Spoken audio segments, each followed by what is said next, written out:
Our first demonstration would be testing a peak lined wear ring assembly that you can see here inside of this housing. We're going to place it over the rotating impeller on the test rig. And install a protective covering over just so no one injures their fingers or gets burnt. We'll then place a load cell, that is a hydraulic cylinder, onto the unit that will apply the radial load onto the wear ring. But first snuggle it up to basically no load and turn on the power. And you can see under no load it's pulling about 7.2 to 7.4 amps. Now I'm going to adjust the load up to 20 pounds, radial load,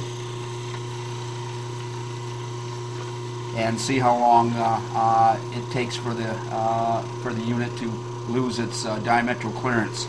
You can see on the amp meter that it's now pulling more and more load as we lose running clearance. 9 amps, 10, 12, up to 15, and now it's jamming up and trying to lock the rotor. I'm going to turn the unit off.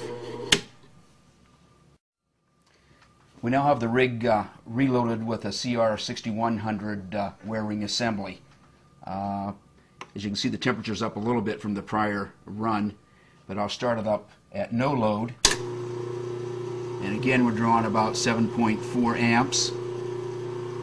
Now adjust the load to 20 pounds, and we'll let the unit run for about 15 minutes, and we'll check it every 5 minutes to see what's happened with the current and the temperature.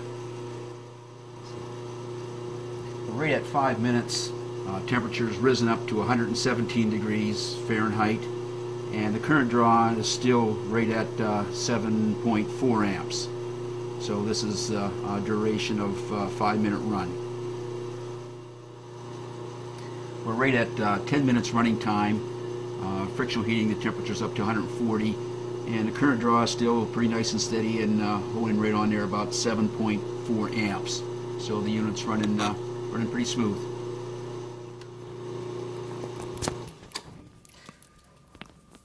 We're right at 15 minutes run time, and we've shut the unit off. You can see the temperature's got up to 160, and the current was right at around 7.4 amps.